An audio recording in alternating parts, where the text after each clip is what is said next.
Hi everyone, we're starting an entirely new chapter which is called Transport in Plants, and this lesson is going to be about why there is a need for transport in plants in the first place, and what are the structures and organs involved in transport within plants. A characteristic feature of all living organisms is that they carry out metabolic activities and chemical reactions within their cells in order to survive.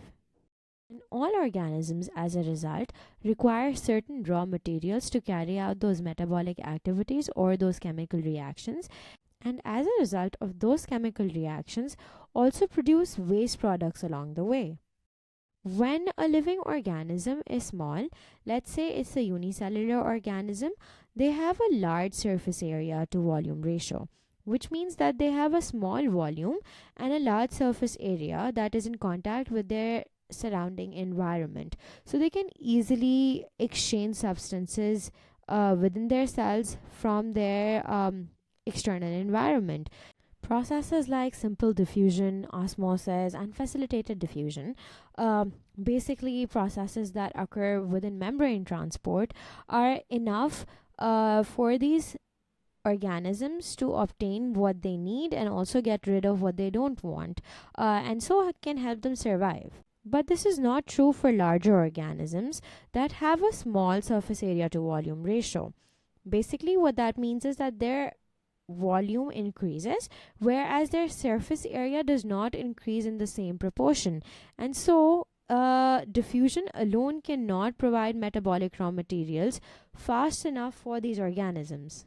All organisms that are larger and multicellular in nature therefore require a transport system to carry essential raw materials to and waste products from target cells so that they can carry out their metabolic activities. The most obvious of these multicellular organisms are mammals that are always surrounding us. So, humans, animals, all of these organisms have a built in transport system that includes the heart along with blood vessels. The heart's main job is to pump blood with enough pressure that it reaches all parts of the organism's body.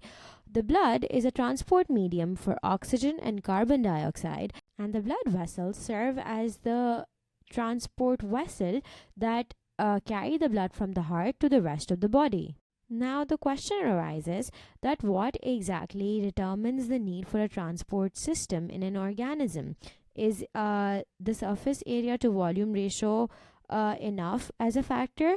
And how do we know, or how does nature figure out that this organism would require something such as a pump in the form of a heart, and this organism will not require one? Basically, a need for a transport system largely depends on a few factors. The first one being the surface area to volume ratio. So, how large the organism is versus how small the organism is. Organisms that are smaller will most likely not need a very complex transport system, but as the organisms grow in size, they tend to require more complex transport mechanisms. Secondly, it's also important to see how physically active the organism is. Organisms that are not very physically active will not really need a very complex or a high intensity kind of a transport mechanism, whereas organisms that are more physically active will end up requiring a more complex transport system, which might include a pump, for example, in the form of a heart. And lastly, the organism's basal metabolic rate also matters, and this can be directly linked to how physically active an organism is. The more physically active an organism, the higher will be its basal metabolic rate, which means at rest how much energy does that organism need. Whereas an organism that is not very physically active and stays very still or does not move very much is likely to have a very low or minimal basal metabolic rate and would not require a very complex transport system. And mammals therefore tend to have a more complex transport system That includes the heart and the blood vessels and blood itself, because they're much larger in size and are very physically active. They also possess complex organ systems such as the nervous system that includes the brain, that requires lots of energy to function and stay alive. Plant, in comparison, are relatively much less complex and are not as metabolically active. And so they don't require a very complex transport system. And whereas in mammals, the transport system is designed to carry carbon dioxide and oxygen, plants do not have transport system to transport gases like these. Instead, a plant's transport system is designed to carry raw materials for and then carry products of the process that is known as photosynthesis. Plants are basically considered the primary transducers on Earth that convert the sun's energy in the form of light to a chemical energy that is stored in the bonds in the products that are formed in the process of photosynthesis. The process of photosynthesis requires carbon dioxide and water in the presence of sunlight to make glucose as the primary product and oxygen as a byproduct. The process of photosynthesis is occurring inside the organelle called chloroplast that has the pigment chlorophyll. Chlorophyll is a green colored pigment that is responsible for trapping the sunlight's energy. And the plant uses this energy to combine carbon dioxide and water to produce a molecule of glucose. The bonds that form between the atoms of the final product. So, for example, glucose is a C6H12O6 molecule. The bonds that are present between different carbon atoms and hydrogen atoms actually store chemical energy. And this chemical energy has actually come from the energy of the sunlight. Quick pause. If you're finding value in this explanation, there's so much more to discover at Alt Academy, where we break down every A-level concept with the same clarity. Now back to the video lesson. So, the plant has now converted the light energy into chemical energy. All plants, regardless of their species, have some common structures and organs within them.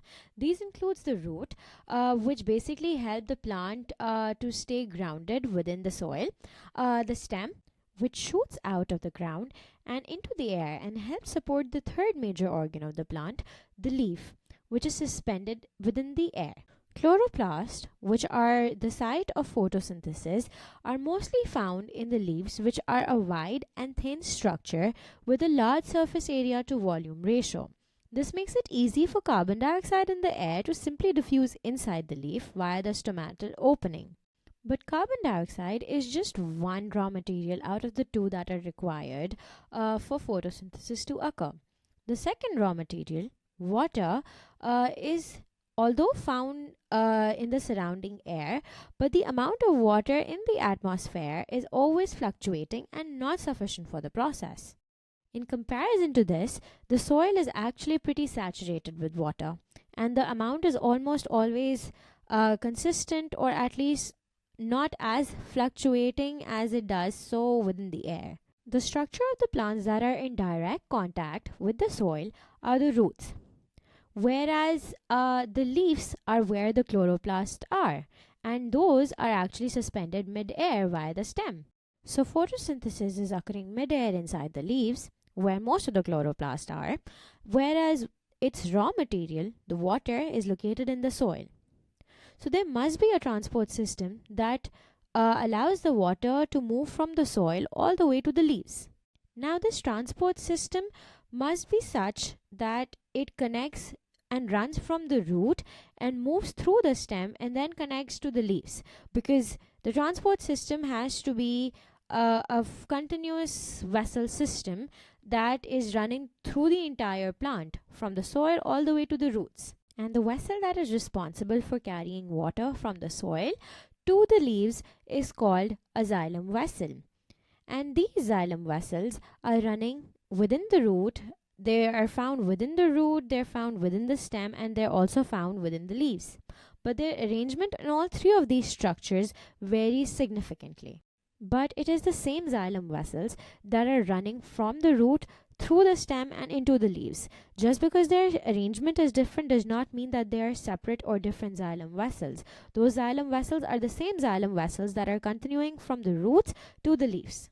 Once the water is drawn up from the roots and carbon dioxide diffuses from the environment and reaches the chloroplast rich cells in the presence of sunlight, the plant is now free to photosynthesize and produce a molecule of glucose and oxygen.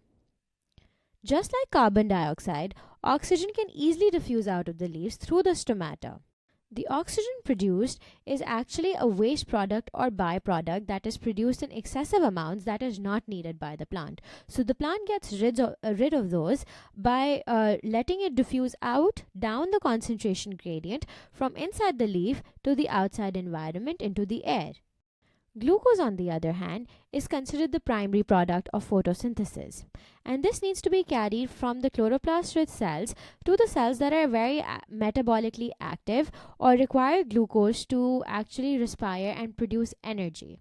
This energy is produced in the form of ATP during the process of respiration. Respiration is essentially the opposite of what photosynthesis is. It takes a molecule of glucose that was produced during photosynthesis and oxidizes it using oxygen to produce energy in the form of ATP and waste products that are carbon dioxide and water. For respiration to occur, oxygen simply diffuses into the cell and carbon dioxide and water simply diffuses out, similar to how carbon dioxide had diffused in for the process of photosynthesis and oxygen had diffused out. The only difference is that it's the opposite that is happening. During the process of photosynthesis, it's the carbon dioxide that diffuses in and oxygen that diffuses out. But for the process of respiration, it is oxygen that diffuses in and carbon dioxide that diffuses out. Every single living cell is supposed to respire, but the process of respiration happens most vigorously inside cells that are actively dividing by mitosis, because such cells require the most amount of energy. And energy in the form of ATP is produced during the process of respiration. And the process of mitosis occurs most frequently within the roots in the zone of cell division.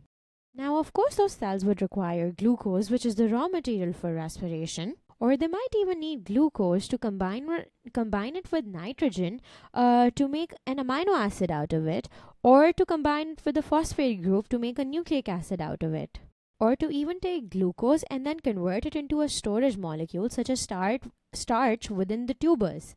But now the only problem is that the glucose that is actually made during the process of photosynthesis is made inside the leaves, whereas these processes might be occurring way further down in the plant. And in such a scenario, there must be a transport vessel that can actually transport glucose from the site where it was synthesized to the site where it's needed. And there is such a vessel, and this vessel is called a phloem vessel, which is different from a xylem vessel. And phloem vessel is responsible for transporting assimilates. Assimilates is just a fancy name for the products that are manufactured or synthesized by the plant to areas where they're actually needed, using energy from ATP. But together, these two vessel systems, the xylem and phloem, make the transport system of the plant. And these transport vessels, be it in the root or the stem or the leaves, are always found together. And together, they make up the vascular bundle. So the structure where they're found together is called the vascular bundle. But the arrangement of vascular bundle varies inside a root, a stem, and a leaf. And in order to understand how transport occurs inside a plant, it is important to be familiarized with the arrangement of vascular bundle in all these structures. And it also becomes important to recognize these different structures under a light microscope through the different arrangements of vascular bundle within a leaf, within a stem, and within a root. So, in summary, a plant is a very large organism to meet its requirements simply by getting its raw material by simple diffusion or facilitated diffusion or osmosis alone.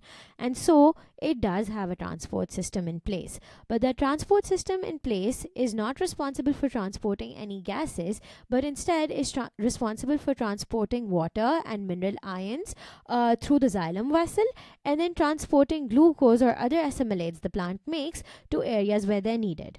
And within the next few lessons, we will be diving in more deeply into the process of or mechanism of transport through these different vessels.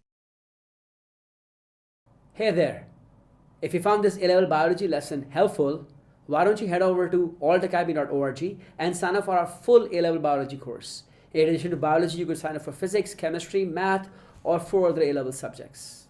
Thousands of students have already taken the leap. What are you waiting for? See you there.